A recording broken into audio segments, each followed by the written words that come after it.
Hey, everybody, welcome to Game S Mornings with me, Jeff Grubb, your host from GiantBomb.com. Thank you for tuning in. In this episode, we're going to be talking about DICE, talking about what's next for Battlefield 6, and reviews are in for Switch 2's next exclusive. It's going to be a good one because we have Jason Fanelli on the show. Jason, how are you doing? I am great. I mean, I've learned recently in the last couple of days how it should feel to eat a donut, and I feel Yeah, like we were doing it wrong. we've been doing it wrong this entire time, and I feel like now I just have to get myself a donut to see if I can get myself to that level, that next level nirvana of donut enjoyment that has now been broadcast before me. And to us, what if he's the donut master race? What's that make? The console peasants, the donut peasants that Yes, we are. donut peasants. Yeah, Donut we're peasants. lowly donut peasants down here. Yeah. But no, I'm doing all right. You know, the dregs of summer. Just get that little lull point, trying to get myself out of it. Gamescom should help next week. Got a family trip coming up, like I was talking about in the pre-show coming up. So I'll get back. I'll get back. This is going to help me being able to talk to you about gaming news. This is going to help me out too. So let's do the thing. How are you, man? Yeah, I'm good. I mean, no, you nailed it though. Like for me, like this is a little bit of like a cheat code where it's like at least every day I get to do Game Mess mornings, and it's always a good time. Get to talk to cool people, get to hang out with chat. Everyone's so engaged. It really is like a nice little thing to have. But I hear you. Where it's like, okay, we're at that point of summer for me as well, where school's about to start up again, and it's like, man, did we do enough fun stuff? And we're gonna be busy, not gonna have a lot of time. And it's like, okay. Also, but I at the same time looking forward to fall, ready for it to get cool again. Although, tell you what, losing those 50 lbs really helped me survive summer in a way that I have not in quite a long time. Where it was like, man, summer's so miserable. How can anyone like this? I still don't like it, but it was a lot easier now. There was a little bit trimmer. I agree with that 100%. I tell you what, I was a lot more comfortable like on the beach or at the pool, walking around without a shirt on after losing the 55 pounds I've lost since last November. It's kind of weird, like psychologically, just to be like, I don't feel like I have to hide myself anymore. Like I still have a nice set, but they'll go away eventually. And I like we're working on it, right? Yeah, we're trying to get there. Yeah. Listen, it's beautiful the way it is, Jason. I know. I am a beautiful person, and so are you. Goddamn right. But all right, let's explain ourselves as best we can. We're GiantBomb.com. You go to GiantBomb.com/join. You can become a premium member. Help us out to continue to make cool stuff. Help us send those idiots out to San Francisco to make a travel log. That was very entertaining. Everyone should go check that out now. If you want to see more cool stuff like that, which I definitely do, again, become a premium member, GiantBomb.com/join. Gets you ad-free shows. Mike does, listen, I don't know if there's any guarantee of this, but they are talking about the Disney cut. I don't know if we're going to allow that. But maybe there's potential for that to go to premium members or something like that. If you thought the donut sounds were bad, I don't think we want the Disney cut. The way he slurps up Disney, you're gonna regret seeing that, everybody. But listen, you could pay to see it, maybe if you want. I don't know. Like I said, they have to work on that. All right, let's explain this show. Most weekdays, I, Jeff Grubb, will help piece your gaming life back together. That includes breaking news and maybe even some of our own original reporting. For all these topics, I'll get the input of a bona fide expert who will make me look smart. If you are watching live on Twitch, welcome. You can always listen to the show later on podcast feeds by searching for Game Mess Mornings or find the RSS feed on GiantBomb.com. You can also catch the show later with chapters and timestamps on YouTube. Hello, YouTube. All right, we have a lot to get into, so let's start the morning mess with Battlefield 6 devs promise improvements and bigger maps.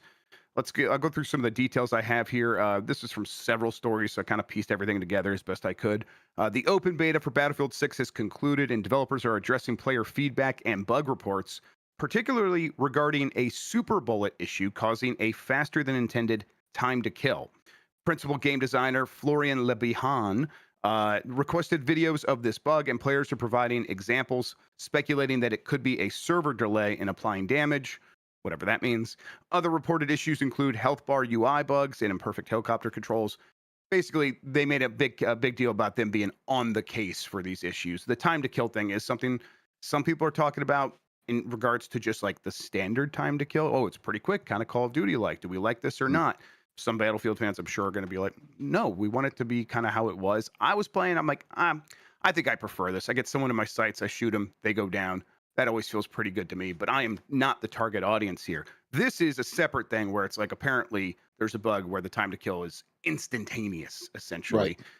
So they're yeah, like I said, making a big deal about being on top of that, Jason. Now, in addition, people are also complaining about the map sizes. Maps are too small.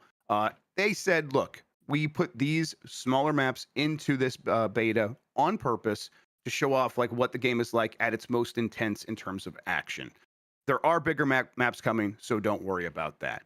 I think, you know, Jason, if we were a couple weeks ago talking about Battlefield 6's beta coming up, and we said, okay, after the beta is out, the biggest complaints people would have would be like an occasional time to kill problem and the maps being too small in the selection that he chose for the beta. Be like, they're probably in a good place.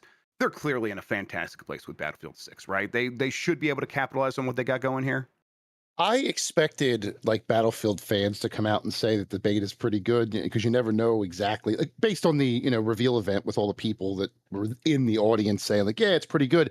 I expected that. I did not expect the limited amount of criticisms coming out of this first weekend of the beta that I heard. I am suddenly very confident in this game. I don't know what's given me that feeling, but like I've talked to like friends of mine. One friend said it was the marriage of Battlefield 4 and Battlefield 1 that he wanted from 2042. Another one said that it was one called it perfect, which good for you, man. I hope it still is when it comes out. But happy for you. But it also too, I like that they're coming out and immediately saying, look, these are the most common concerns. We're looking into the small map thing. You have to kind of work with us there. It makes sense that they would want as much action as possible to be able to test and iterate and create on the as most much as possibility possible for like stuff to happen so they can study that stuff and look at like telemetry data. And that kind of leads in, like maybe they don't find the time to kill bug if the maps are too large and people aren't as condensed to create that bug. So exactly. I think after weekend 1, I think they're in a very good spot. We'll see what happens with weekend 2 if this Empire State map is a little bit bigger, and then when you have modes like Russian Squad Deathmatch coming in too, more standard Battlefield modes. So far, yeah, I mean, there's no real way to feel about this than way more positive than when you first heard Battlefield 6 was a thing, at least in my case. I didn't have a chance to play weekend 1. I'm going to try and jump in this weekend 2, because I'm actually home. We're not going out anywhere. We're not doing anything.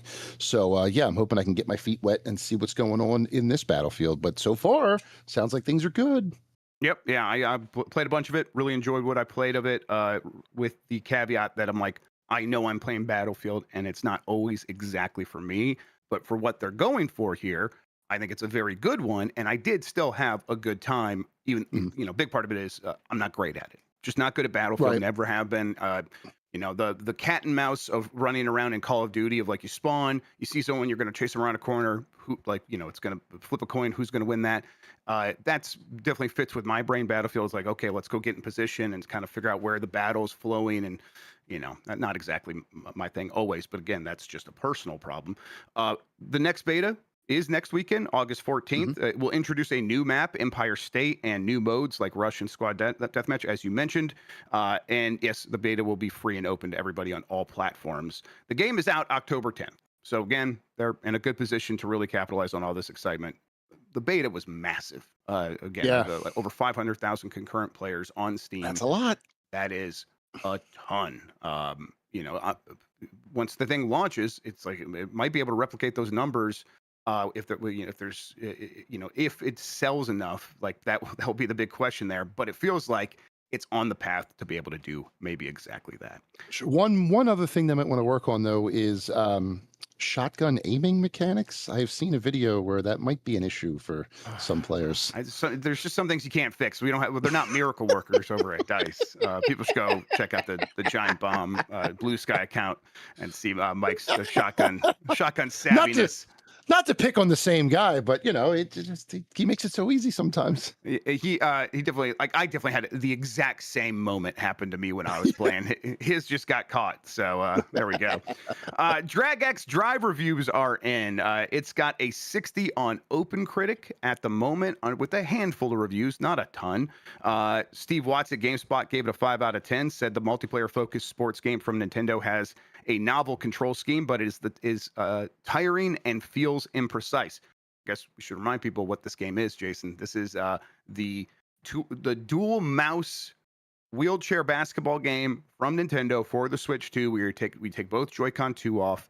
You put them down on your lap or on a table, probably a table, because this is like all about pretending that you are moving the wheels of the tires of your wheelchair, and so like you kind of move the mice back and forth on the surface to kind of mimic that.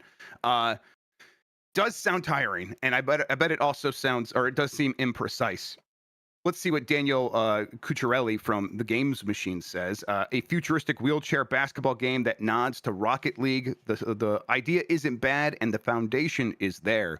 But currently, Drag and Drive is more of an experimental title that needs some tuning, and above all, desperately needs new content in the months immediately following its launch. Let's finish up here with Charlie Kelly at Checkpoint Gaming, who gave it a 6 out of 10. By the way, I think Danielle Cucciarelli gave it a 6.5 out of 10.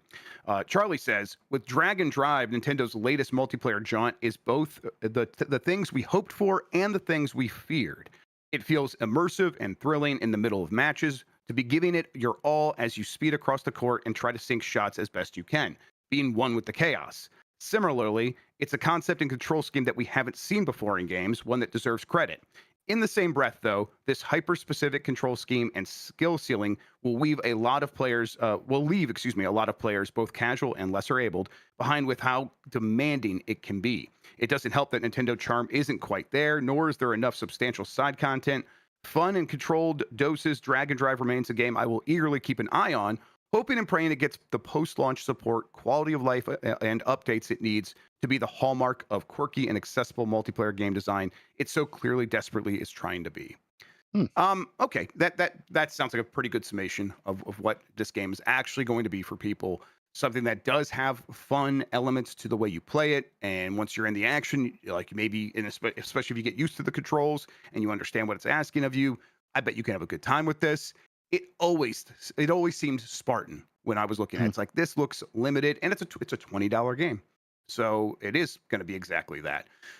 How do you find these reviews? Are you surprised by anything here? Because I'm just not. No, this is slotting into the 1-2 switch sort of realm of the Switch 2. You know what I'm saying? Where the game came out, it was fun in short bursts, but after extended gameplay, the gimmick kind of wore off after a little while.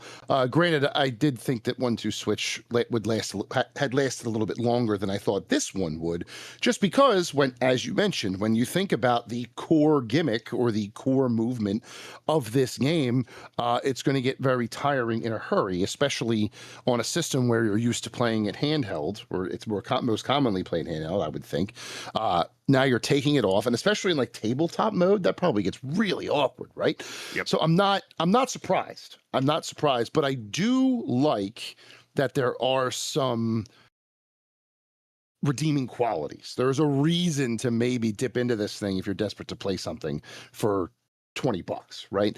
Will they continue to update it? Who knows? If this is all that there is, it could be a thing where $20 doesn't even feel worth it. And I guess it really depends on your tolerance for pretending to cross-country ski, even though you're supposed to be wheeling a wheelchair, right? We'll see.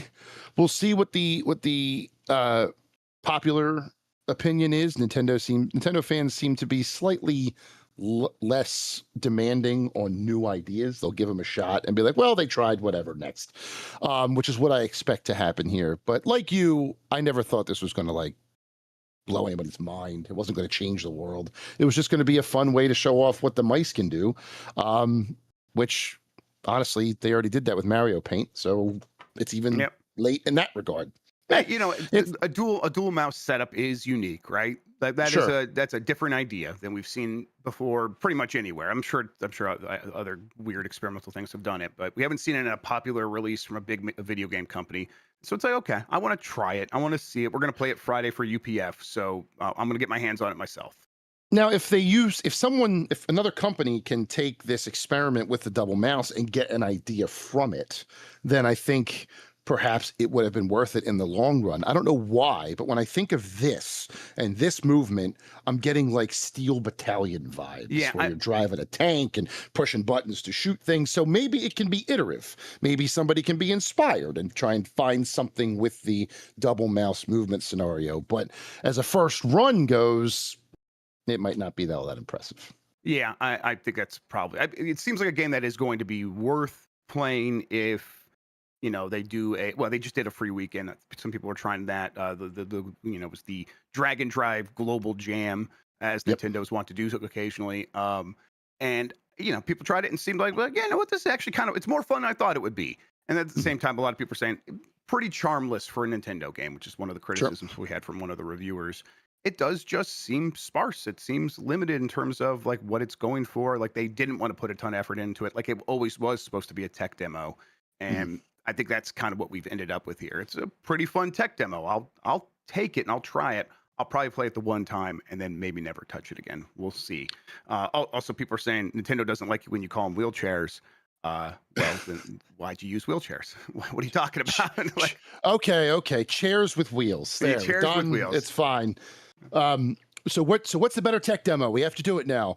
Dragon Drive or Welcome Tour? Yeah, I mean, God, that's. I think I probably would choose Welcome Tour, but let me play Dragon Drive and see. Okay. Welcome Tour's got enough like little interesting tidbits of cool information that I'm like, you know what, that was worth it in the end. And it's half the price, only $10 versus $20. So That's true. all right, we'll keep going here. A new Halo game will be released on PS5, according to rumor. This is from Alex Hopley at Game Reactor. There are a few IPs more tied to a console than Halo is to Xbox. However, it seems that era of exclusivity is truly coming to a close, as a data miner has discovered that an upcoming Halo title looks to be compatible with PlayStation. This information comes from Rebs Gaming, a YouTuber and data miner known for scoops regarding Halo, including correctly predicting when Halo Infinite's multiplayer would launch. Using grunt.api, Rebs Gaming was able to access new findings which pointed to a new Halo title with PlayStation compatibility being worked on. A beta title and second PlayStation compatible title were discovered through the API. It's believed certain Affinity's upcoming project could be linked with the PlayStation, as well as another game that we could hear about as soon as this year. Halo Studios has confirmed we'll see the next steps for Halo this year, and a big mic drop moment would be the official announcement of PS5 compatibility for Halo. Of course, until such an announcement is made, take the information above with a grain of salt and all that.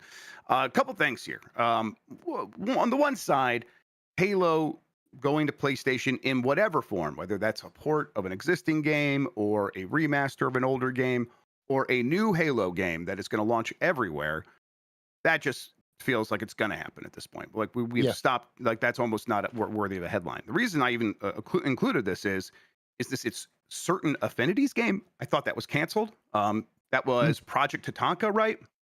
It was going to be a battle royale sort of thing, or inspired by battle royale, and then they changed their ideas, or they canceled it. I thought. Now maybe they didn't cancel it. Maybe they did just change ideas and restart and like take their assets that they had made and maybe some of the gameplay mechanics and all the work they did in Unreal Engine and shifted that in a different direction. And now it's still coming. And when it launches, it will be this new Halo experience that is likely free to play and available on PC, mobile, Xbox, and PlayStation 5. Does that sound plausible to you? It does. If they want to introduce Halo to the PlayStation crowd, but not in a core Halo experience by 343 itself, whatever that looks like now, this would be the way to do it, right? You just create something else, slap the Halo name on it, and then send it over to PlayStation and see how it goes. Now, with this combined with the Helldivers teases that have been happening for the last day or so, I'm not sure if you've seen those. Yes, we talked about them on the Bombcast yesterday. Yeah, it feels like that might be the first salvo into PlayStation or Halo on PlayStation. So with that's this just to remind people, following it. That's Helldivers teasing that it could have Halo crossover content. They played the saxophone solo or whatever from ODST, and it showed the Yes. guy dropping. And then today, Yes, there was more, right? there's a hidden signal that somebody found that is like either reversed or sped up or slowed down. I didn't quite get into the nitty gritty of it, of the sound that plays in ODST when you have like an audio log near you. Yep. So that signal is now appearing in Helldivers as well. So yes, Halo on PlayStation is inevitable at this point. I do like the idea, perhaps, of softening the blow to the pearl clutching people who said it would never happen by making it a non-core Halo title and then introducing the Master Chief Collection or what have you after the fact. But this is just, now do we hear about it as soon as next Tuesday at Opening Night Live? I don't know. Certain Affinity is based in Texas, but now they're owned by Keyword Studios, who is in Ireland. So maybe I feel like Gamescom is like the European development time to shine. But it's also just, another Keighley thing, Opening Night Live. So it's like he probably is working globally at this point. Yeah. So, or do we hear about it later on in the year? Does Xbox do its own thing? That I don't know.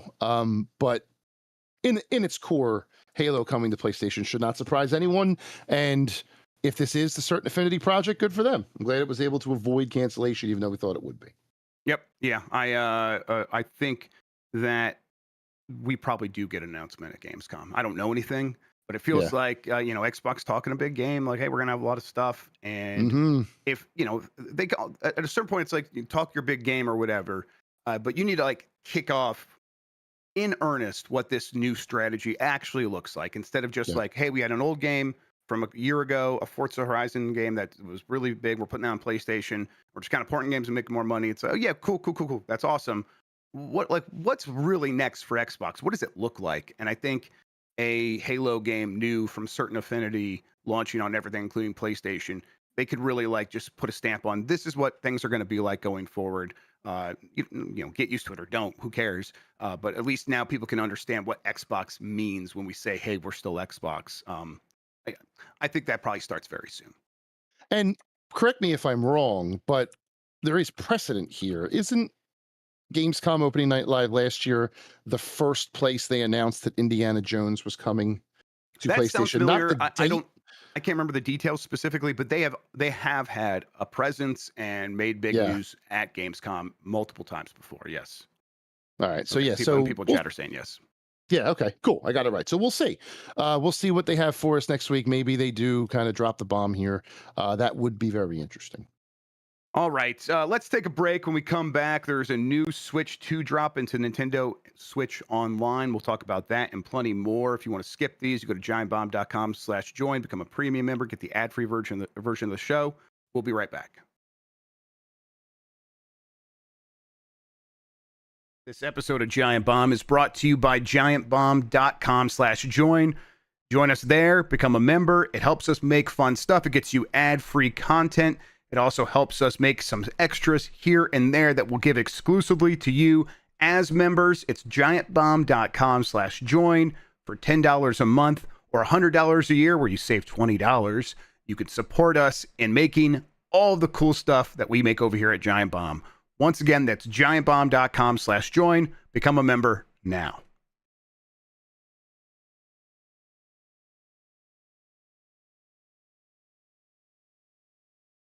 All right, we're back. It's Game Mess Mornings. Jeff Grubb, Jason Fanelli. Jason, let's talk about this next one. Chibi-Robo is the next GameCube title coming to Switch 2's Nintendo Classics library. This is from Chris Scullion at VGC. Nintendo has announced the next GameCube title coming to Switch 2. Chibi-Robo will be coming to the Nintendo Classics service on August 21st, making it the fifth GameCube title to arrive on the service. Developed by the now dissolved Japan studio Skip Limited, Chibi-Robo is a GameCube exclusive starring a tiny 10-centimeter tall robot helper. Chibi-Robo belongs to the Sanderson family, and it's his job to wander around their household performing various tasks that help them out. He also had like a little charging cable, he has a plug that comes off his lid, and he has to like plug himself in to charge himself. It's very cute, and I've always wanted to play this. Never have. This is one of those GameCube games, Jason. If you want it physically, it's like $120, and I think that's just the disc. If you get it with the case, it's quite a bit more. So collectors, sorry, but hey, now everyone gets to play it. This is pretty cool. Have you ever touched Chibi-Robo? No, I really thought I was going to get roasted here by saying I've never played Chibi-Robo before, but you said you never touched it. Dan Reichert in the chat said I'm finally going to play this game. Apparently, I'm in good company. This is one that we all missed. I'm very excited. I always had an eye for this one, but again, the collector's price, as you mentioned, kind of kept me away from it. I've always thought it was very cute. I've watched clips. It looks very neat. That there was a 3DS or DS version that came with the little amiibo guy that became one of the most expensive amiibos as well. Something about Chibi-Robo and money. It looks cute, looks fun. I'll definitely try it out. It's nice to get another single player game in the GameCube library. I need more of those. Strikers was fine, and Wind Waker being there will take up a lot of time. But let's get some more of the more not obscure, but the less known single player titles on the GameCube that the hidden gems that people may have missed, like Chibi-Robo here. If they want to start releasing 2 a month, that'd be cool too, right? Like this drip feed bullshit kills me. I know we talked about this before. Come on, guys. Can we get more than one game per release per month? Are you that worried that they're not going to work? I don't know. But anyway, Chibi-Robo, awesome. Very excited to play it. Let's see how it goes when it launches. Yeah, I mean, I think the problem here is that we get past this first cluster of games that they've already announced. They said these games are coming. And once we get past this first cluster, they have already announced them. I think it's going to slow down. Like I think we're going to get like one every 2 months at that point. So yeah. And that's. I mean, part of it is likely the kind of thing where they're like, hey, we want to keep adding games, but it's a little bit difficult to get anything that's not first party. So we only have a limited number of first party games. Let's spread them out over the course of the life of this console. But yeah, I'm with you. I wish it was coming more frequently.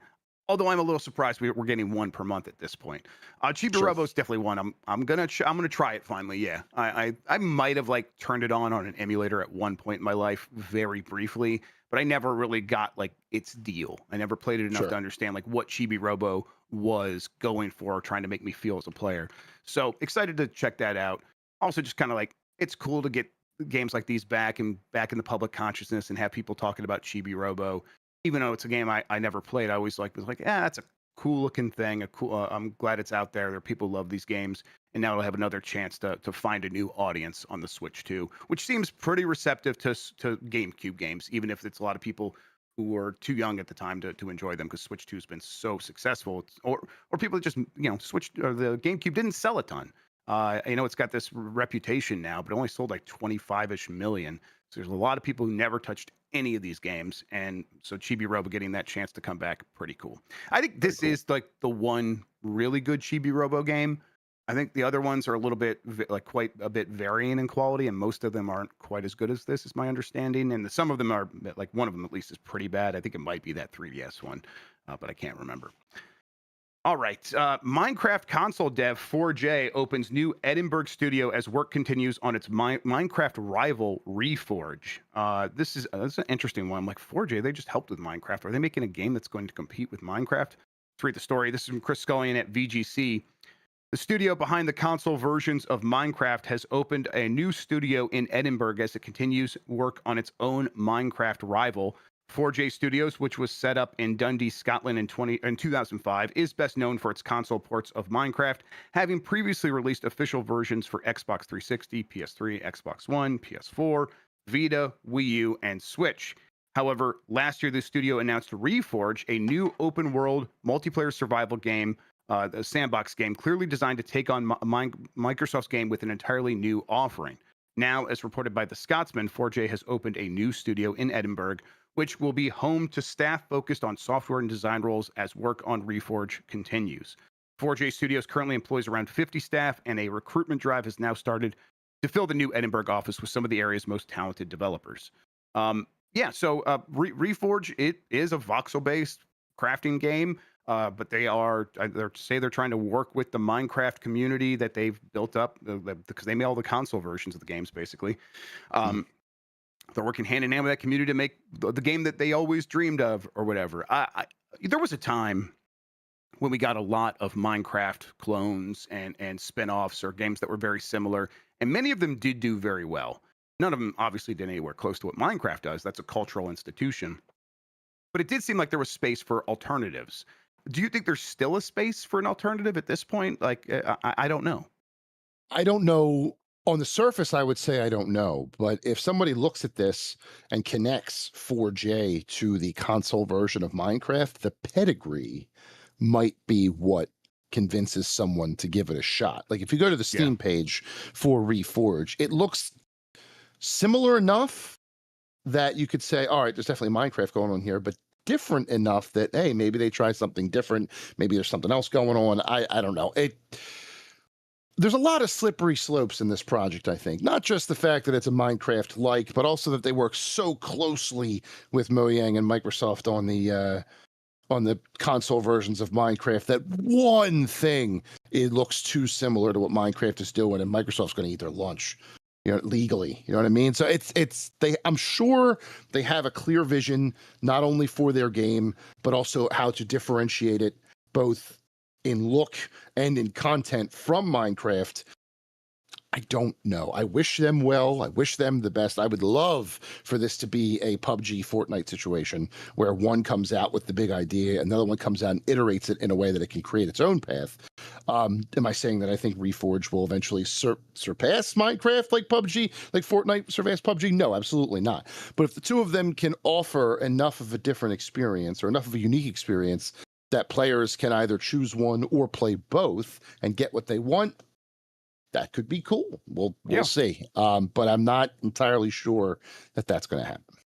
Yeah, it's I'm wondering if this is the case that the 4J spent all those years making the console versions of Minecraft, and then when Bedrock Edition came out, which was the unified version that they made specifically to have it like be the same on PC and on console, it's like, well, we don't need 4J anymore.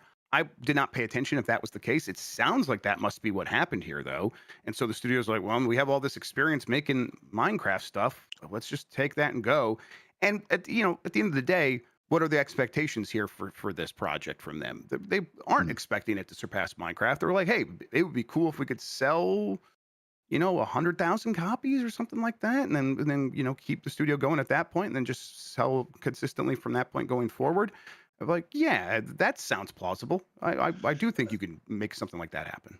That's another thing, too. We're comparing it to one of the largest video game properties in the entire world. So if we're trying to say that it's going to beat Minecraft, that's never, ever, ever going to happen. But if they can carve out their own little niche and get the regular players of 50 to 100,000 at a time, and they just have their own little community and do their own thing in their corner of the internet, there are plenty of games doing that right now that I probably don't remember and you can't think of. Right? They're just there. They're just existing in their own little world. The developers are able to sustain themselves.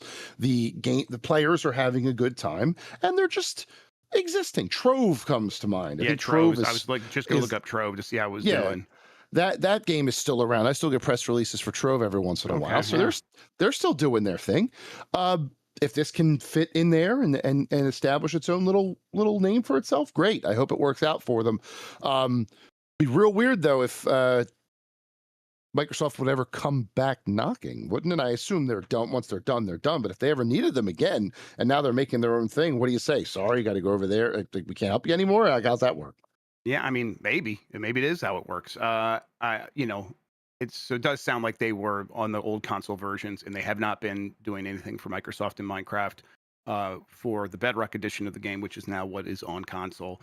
But they did do some like DLC for Minecraft, and I think that they probably did like look at it and be like, we could do that, but now we're competing with this Minecraft marketplace that has a million user created options, and so we're just going to get buried under that, so the return on investment is going to be low. This probably was the right move for them to just go out on their own and say goodbye to Microsoft, and Microsoft's cutting off contracts anyhow. So if they didn't do it at that point, they probably would have done it by now. Also, got yelled at in chat. Edinburgh, something like that. Edinburgh.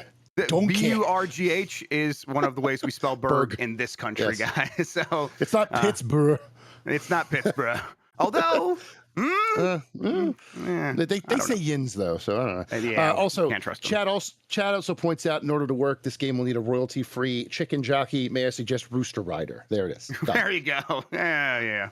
All right, let's keep going here. Baldur's Gate 4 dev still a mystery, but new studio will make a Star Wars Jedi-inspired D&D game. This is from Darren Bontheus at GameSpot.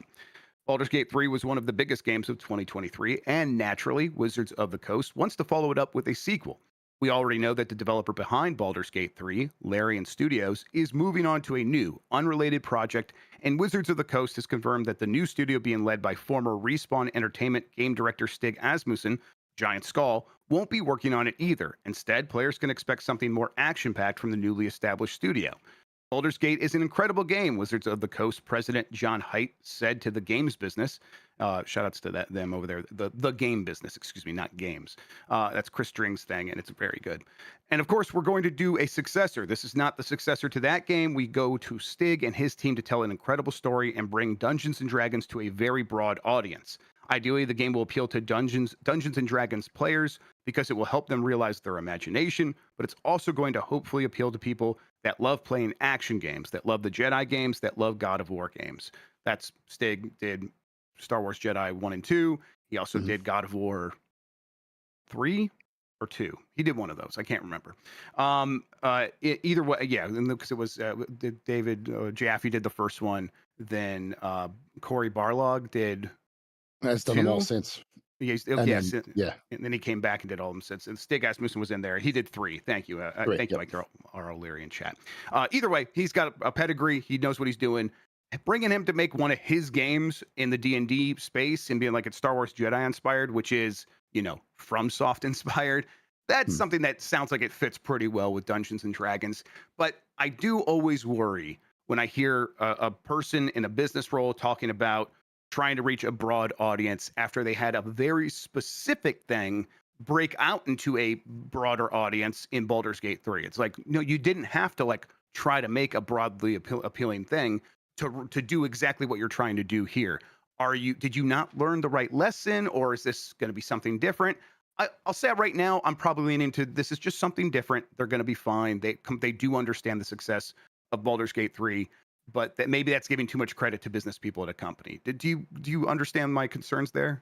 I do, but I think what you have to do here, at least based on the way I read this article, is you have to detach Baldur's Gate from Dungeons and Dragons. Yeah. You have to make them. Baldur's Gate 3 was its own thing, just happened to be in the Dungeons and Dragons universe.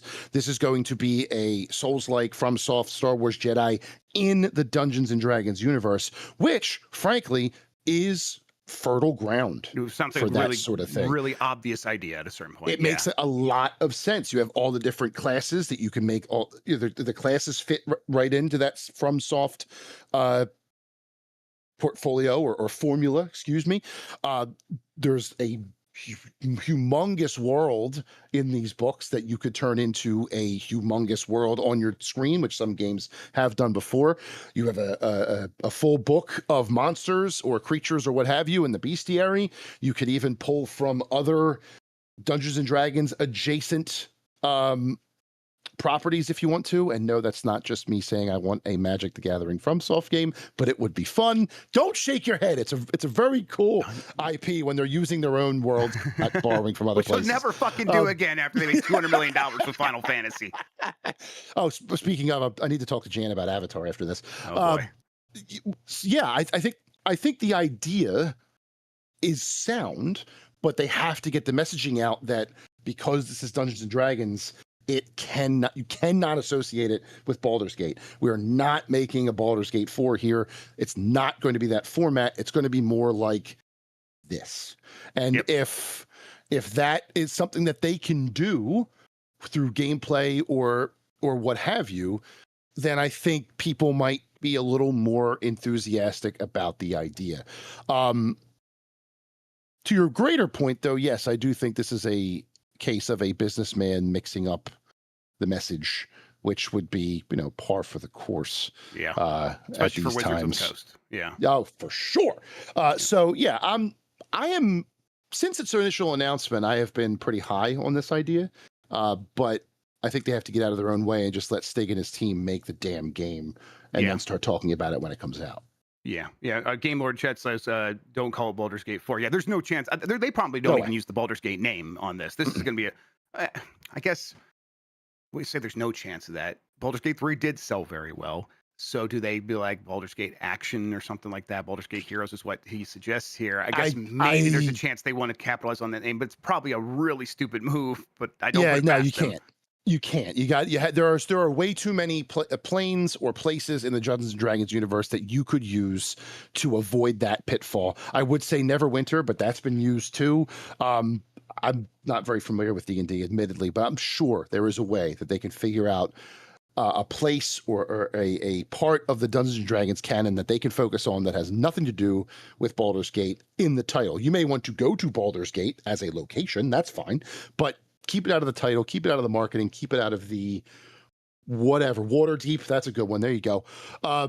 Something. And then if you want to bring in those characters, perhaps, like a Karlach or an Astarion as a cameo, that could be fun.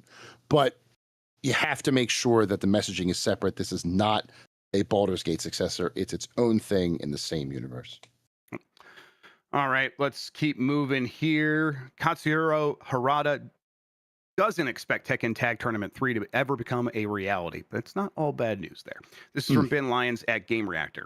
The Tekken series is one of the longest running series in the video game world, with it being a fighting epic that holds the Guinness World Record for having the longest continuous story, too. I'm sure that's real. Did Tommy Tallarico write it? Yeah. There have been 8 mainline installments and countless spin-offs, too, in following the arrival of the well-received Tekken 8. Fans are wondering if we'll ever see a major return to the spin-off format. Specifically, many are hoping that a third Tekken Tag Tournament will be made at some point, but this seems incredibly unlikely, especially when considering producer and executive game director Katsuhiro Harada's recent comments to Destructoid. The Tekken veteran has stated that we shouldn't expect Tekken Tag Tournament 3 because it frankly doesn't make sense anymore. He notes that it'd be more fitting to feature that as a mode in an existing or future mainline installment instead, as otherwise we probably shouldn't expect Tag Tournament to return in this developer's lifetime. There's a quote here. It's quite difficult because, Tag is something I've always thought of more recently, and I feel like it should be some kind of mode within a Tekken 9 or 8 or whatever you want to call it. Harada continues, if we start now to make a Tekken Tag Tournament 3 by the time by that time they're going to be no longer popular.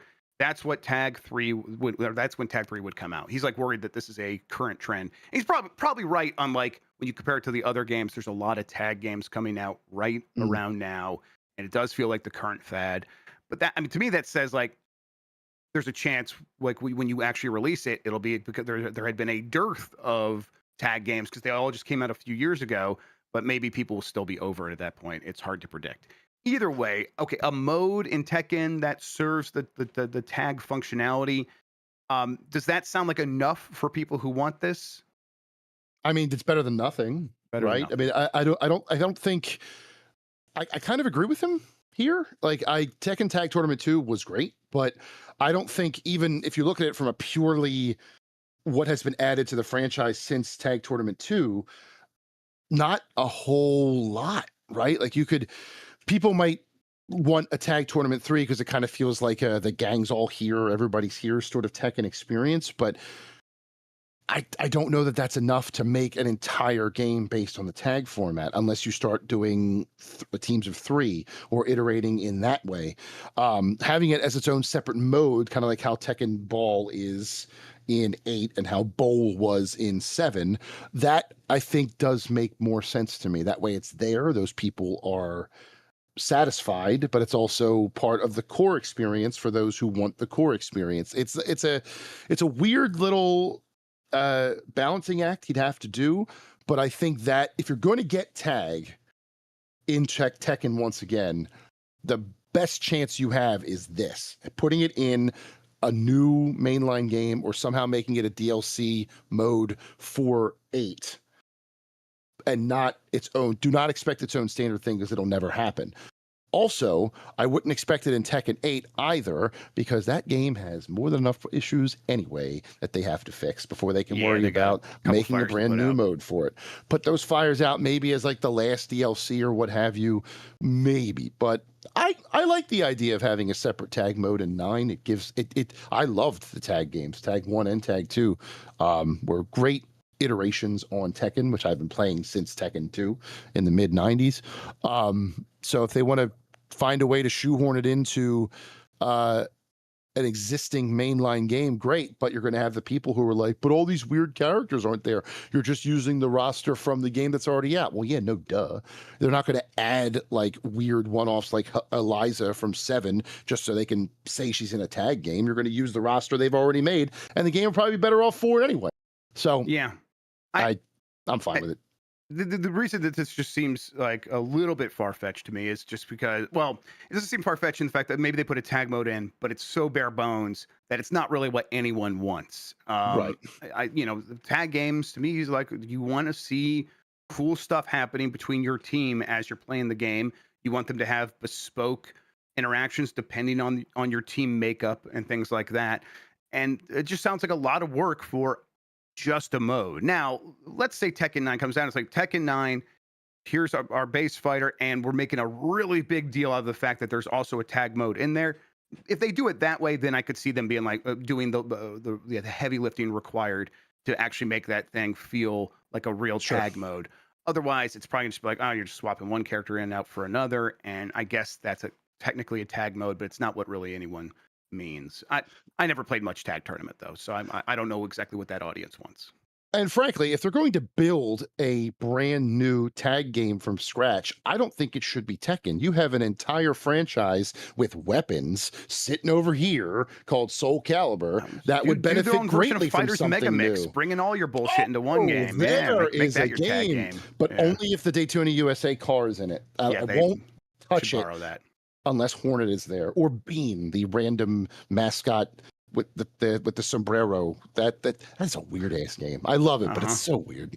Yep, I haven't played it in forever. I should go back and check it out. Last story here: Resident Evil Reboot movie has now started filming in Prague. This is from My Nintendo News.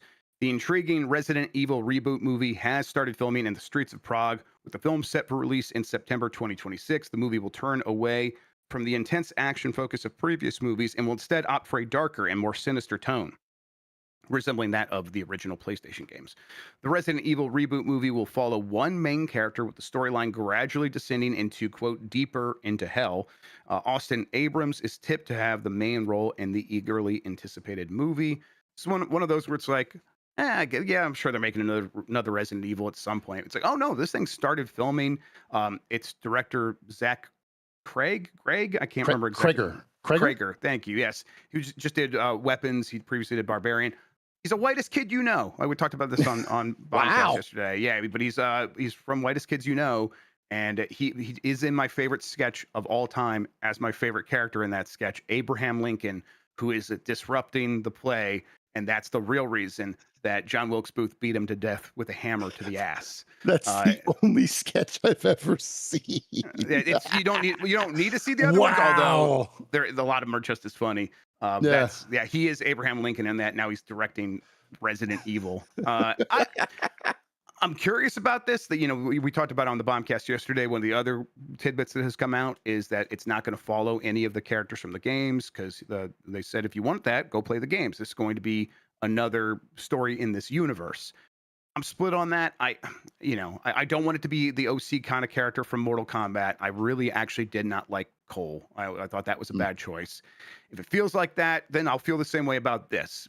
But, if it feels like, no, this is just an addition to the ongoing story of Resident Evil, but for the movie, we're over here with this character and all the stuff that's happened elsewhere, although a bunch of crazy shit has happened in that series, so it'll be difficult to keep up with.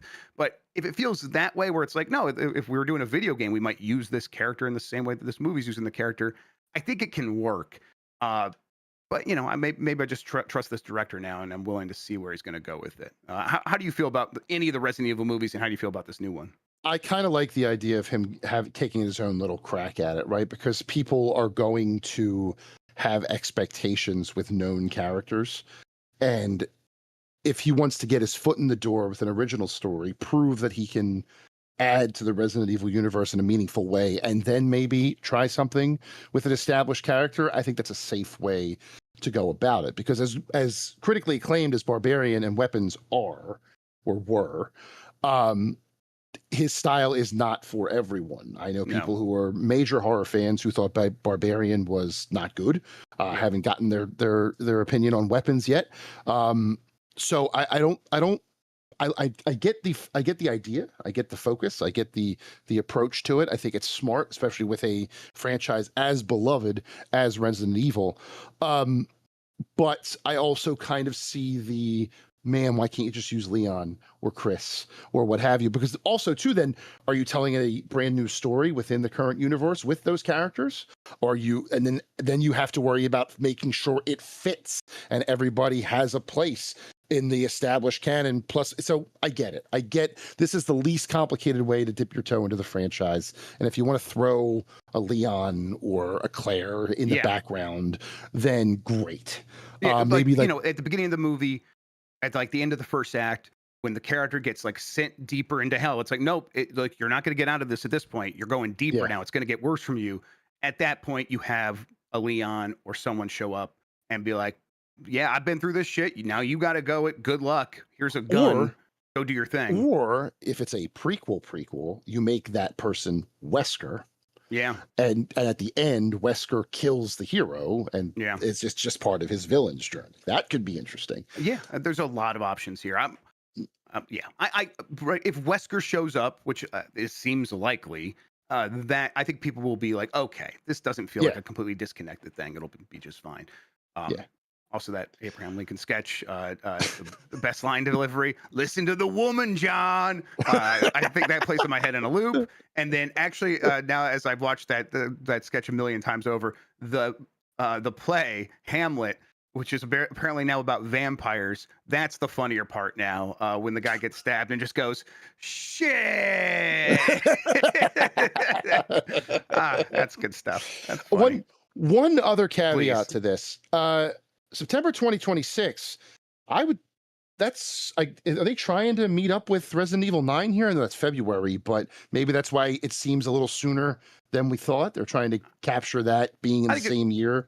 Multifaceted there. I think, that they do want to have a Resident Evil in the second part of the, they have Resident Evil game early part of the year. And then as people are buying that, playing it very in a Resident Evil mood, then you have a movie ready to go for around Halloween later that year. Yes, that's a big thumbs up. Also, the whole reason you make horror films is that they are affordable, relatively simple to make, and you could get them done quickly. You can focus on like practical effects or whatever, and maybe make stuff so you can do it pretty quickly. That's the whole reason you get into that genre in the first place. So I think they're trying to take advantage of that. Like, let's get this movie made and out in a reasonable amount of time. So, yeah, cool. I'm looking forward to it. Chad also reminds me it's 30th anniversary next year. Yeah, so there you go. That's a big part. That makes sense too. Okay, let's keep going here. Out of the headlines and into the poll question from Monday. Pull that up real quick. We ask a poll question most of the days throughout the week, except for Friday. Let's refresh. Oh, it's not going to refresh on me. You can do this. There it goes. All right. Are you going to try? Oh, no, that's the new one. This is from Monday. Are you going to get Battlefield 6? Yes or no? 62% said no. 38% said yes. We'll see. I'm going to maybe ask this question again after this weekend's beta and see if that number goes up at all. I wouldn't expect it to change drastically because people are just flat out saying no. That's because they're not even going to try the beta. But 38% is probably much higher than it would have been before this most recent beta. I'm going to get it and I'm going to try it. I'm going to play some of it, but I don't expect it to become my new game the way a Call of Duty has in the past or anything like that. Sure. I'll make my decision when I play it this weekend. Well, like I said, I didn't get into the first weekend's beta. I'll try to get in this weekend and see how it goes. Not a lot of betas in the GPO. All right, that was Monday's poll. We'll have a new poll here in a second. Before we do that, Jason Fanelli, why don't you tell people where they can find you on the internet, what you have going on, all that good stuff. I am at jasonfanelli.com on Blue Sky, Big Man Fanelli, everywhere else. Just, be bopping along. Like I said, end of summer, getting into the review season. Have a game I'm playing right now for review that I'm looking forward to talking about next week. Covered the Magic Avatar announcement yesterday. Like I said, we have Gamescom coming up next week. I'm sure I'll be covering that as well. I'm trying to think if there's any particular projects that I want to hype up. Not really, not at the moment. Just kind of doing things as they come in. Right. It's the end of summer cleanup, getting ready for school to start, get back into some sort of routine that I can plan my whole day around, which would be nice. I do want to. I know I mentioned this to you before we got on here, but there's a game I'm going to try and play maybe on stream tonight. Point and click adventure on Steam called Wildwood Down by a Maryland studio called Crashable. You play. It's set in Wildwood, New Jersey, on the boardwalk, and you play as a character. Now, let me get the pitch out, okay? Yeah, let him finish. You play as a character who is searching for his sister in this mystery game. The character has Down syndrome. Now, when I say that, you immediately go, "Oh shit, we're gonna," it's not going to be very nice. It presents itself as a comedy. It's a comedic game. Yeah. Right. But this character is based on, according to the backstory of the studio, a very good friend of the developers, childhood friend of the developers, and they got this friend to voice the character. Mm-hmm. So I think we're going to be in a good, respectful place here. It's not going to be punching down, and I am excited to give it a shot. I might try and stream it tonight for a couple hours just to see what it's like. And if you want to search Wildwood Down on Steam, it looks fantastic as well. Happens. Like, it has a really good visual style. I'm going to check this out. Yeah, I think I might. See how it goes. Now, if you play it and it's not your cup of tea, I do want to preface, I have not actually played it yet, so sorry. But if you do like it, then you're welcome, and I'm glad I could enrich your life somehow.